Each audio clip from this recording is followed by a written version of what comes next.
I don't know if I'm going to post this, but I'm going to say hello. It is the new moon in Capricorn at 20 degrees, and there is a very intense past life that I've joked about many times. I'm getting burned at the stake, and it's really intensely coming through today. I have already channeled Eli, I've channeled my Akashic Records keeper, and my higher self is here. It's a really intense one, and I've seen it numerous times. There's a woman that I know in this lifetime that I know we were up there together. She's a dear soul sister.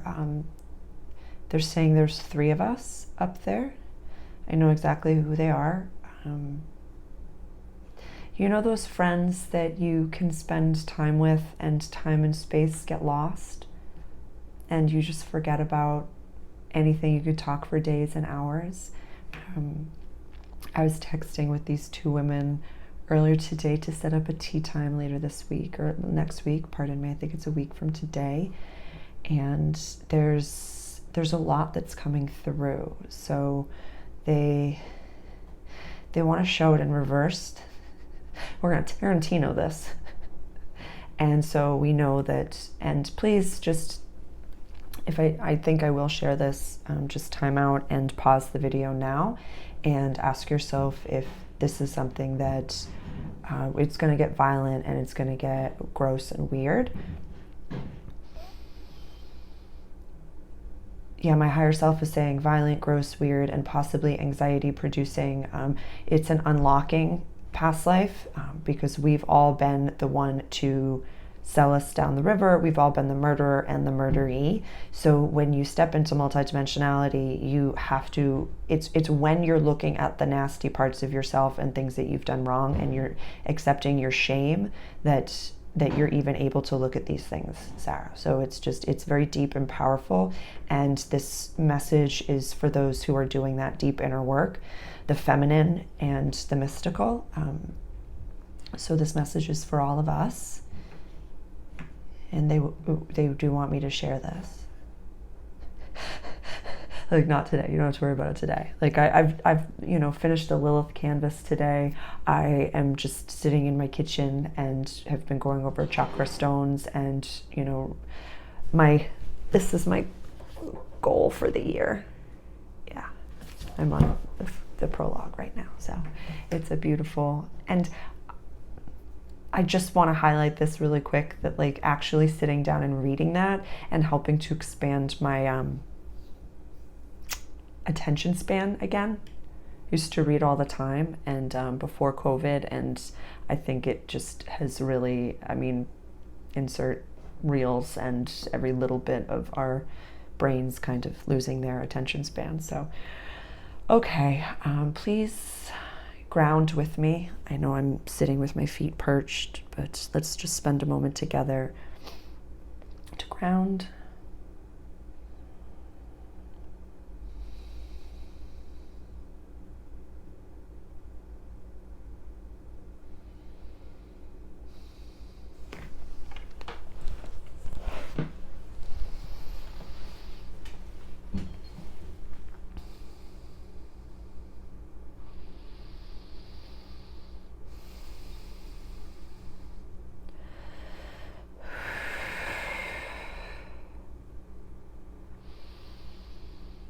So you know it doesn't hurt.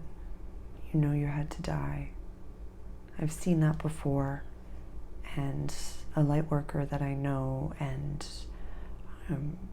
works on me, a healer that works on me and that I work on her as well, was there with my king, and they helped make it painless.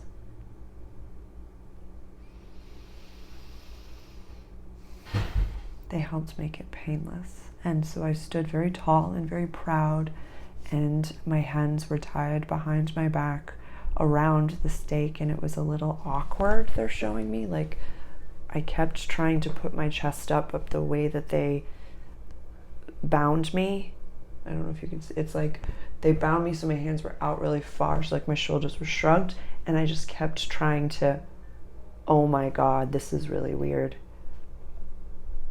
I was able to put my shoulders up and out, and in doing so, I actually moved my wrists from the bind. Like I recognized that in that moment, I was able to untie myself if I had wanted to.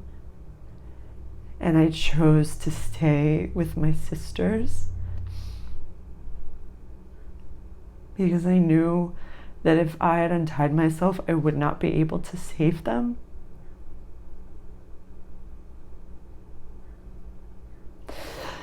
I'm trying to stay, I'm trying to stay connected so I don't want to cry. It's very similar. My Atlantean self was there in observation. There is a lot of my past selves there that went to that moment that are there with me now, that were watching and doing light work on me to make it painless.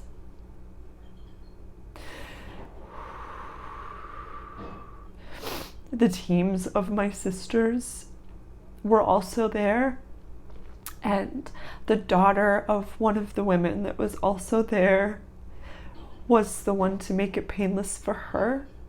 And we all stood very proud and very tall.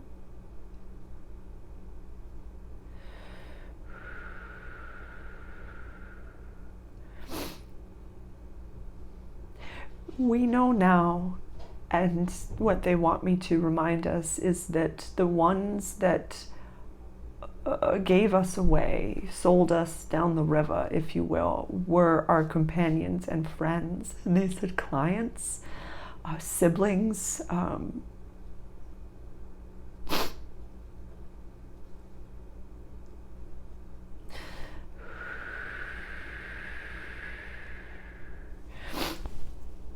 I see them now, and I see some of the people in my regular life now that were the ones to say they're the witches.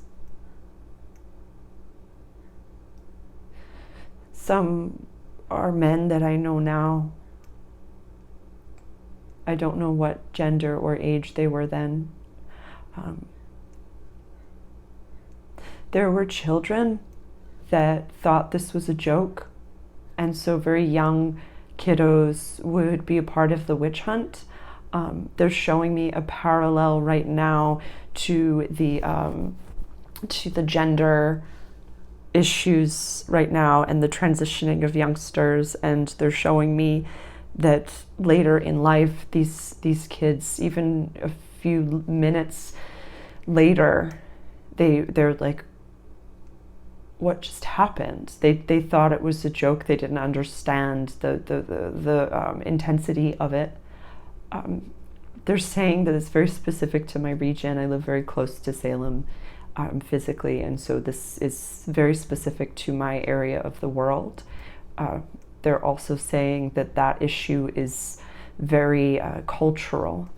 It's very cultural, and my whole body is having a reaction to that. There's something that I am studying, my human is studying, which is the gender fluidity is historically something that happens before the fall of an empire. So I'm just going to plant that seed. That's something I'm studying for a lecture later on. But they're saying for this area of the world that it's as violent as can be, and that children don't understand what they're doing. They want attention, they need attention, and they thought that because the witch hunt of that time was the news of the day, the thing, that it was just something that they wanted to be a part of with their parents. They're showing me the kids desperately needing attention, and they are a part of the witch hunting because that was the only way to get their parents' attention. I've never seen this before. This is really powerful stuff. The connection that the child that I know of, the sister that was burned, was so strong that people were very upset by that. They were so upset that it was a very healthy relationship. It was a very healthy and very natural, mystical way. I've been listening to Natural Mystic today. Interestingly enough, it was added to the queue in my Spotify playlist. I didn't even think that I added it, and so it just came about very serendipitously. I've been seeing this from behind my eyes all day, and they want me to go back in. And I'm watching it in reverse, where we're getting burned. It was an apothecary. We had started a very healing practice that was blending medicine and homeopathy. Like it was very new age, they're saying at the time, but we were accepting that medicine was necessary. So it was very cutting edge what we were doing, because we acknowledged when we couldn't heal certain things. We were very honest practitioners, and we had said, yeah, if you need, whatever medicine was at that time, go to them. And we were very honest. And our honesty was what was created the violence of the others. And it was incredibly powerful. And our intentions were always just to heal, and we tried to bridge the gap that was happening. We were trying to show everyone that it wasn't scary to heal with herbs, and to understand, like I'm using the word Reiki for lack of a better term. It was very powerful. We tried to blend the word, we tried to blend the book, we tried to blend everything into this amalgamized healing space. And my Lemurian self is here right now, and she's saying that's what they didn't want. They didn't want to have there be such a powerful space for everyone to be able to come and find their mandala, or spider web, if you will, where it was just a very welcoming space that everyone was welcome. The only component is that you had to show up honestly. It's 1:22 as I'm saying this. It's for some reason that's important. So they're showing me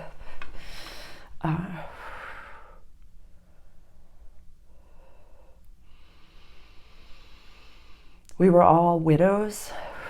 We were all widows. We were all widows, and we chose to stay celibate and not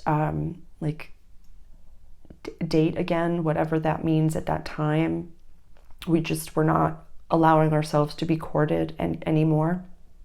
I had lost children in giving or attempting to have babies. I had many miscarriages, and one of the sisters that was there, she's showing me very much who's it. They're saying Goddess Athena, but I don't know if it was the one that chose to stay virgin, and the other one, one of the sisters chose to stay virgin for the whole time. I had a man, and we miscarried many times, and he died.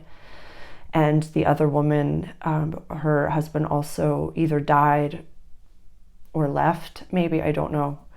It doesn't matter, they're saying.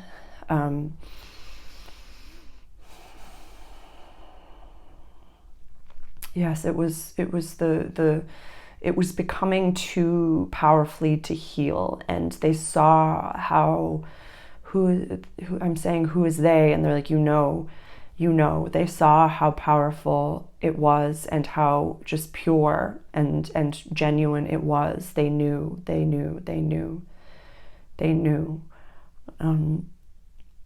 They're showing me after the moment where it was burned, where they brought the children there to watch it, and the children saw that we didn't fight it, but they were just like, why are we watching death? Why are we seeing, it was very confusing and very powerful.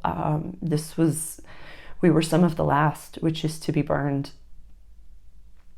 We were some of the last witches to be burned.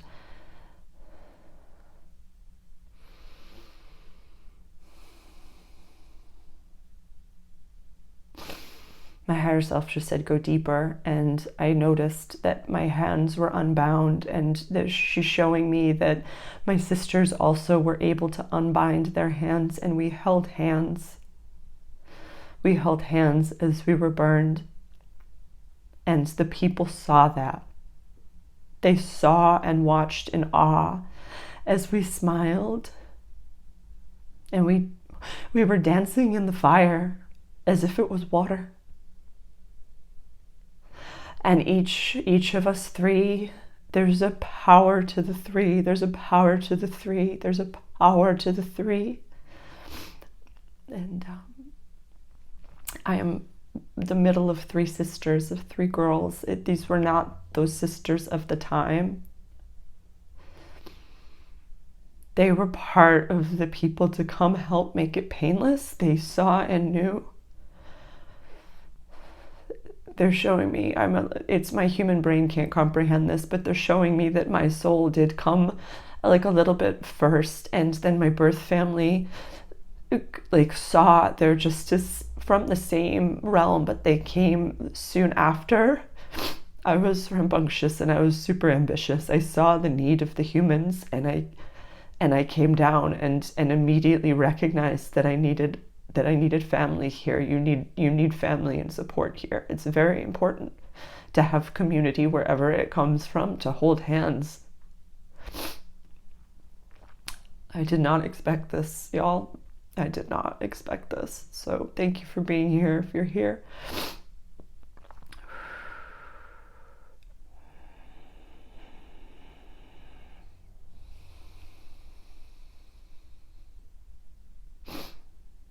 I'm asking my team and my guides if there's anything else that they want to share with the group.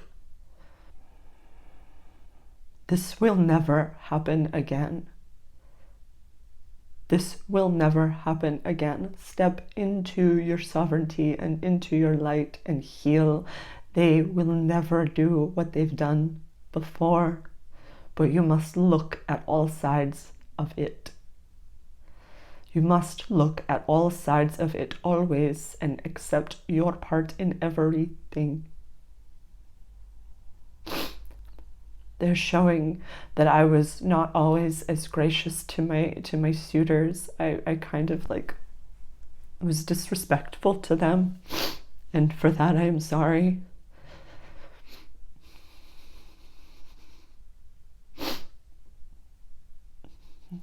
No matter how damaging an ex has been, the new witch hunt of the now is narcissism, and it's not fair. There's deep wounds there. So remove yourself from those situations, but don't demonize them. Don't demonize them. Forgive them and express gratitude. You both participated so many times over.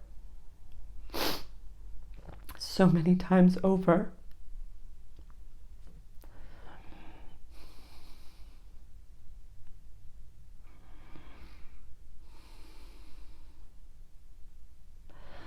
They're showing me two men within my realm, within the realm that I live in and work in, and they're showing me that there's knowing from behind their eyes in this lifetime. Sometimes when there's a seed of narcissism, they were a part of those witch hunts around here, in this area of the world. In this area, this one story is very geographical for the northeast of Massachusetts, in this area of the world of New England, they're saying in this area. So this message and this view is very specific for that.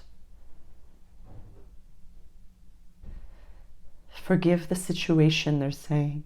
Don't forgive yourself or the other person. They're both all God. Forgive the situation. However it came to be was the symphony that you needed. It is all art. It is all abstract art. It doesn't have to make sense. Just let it be.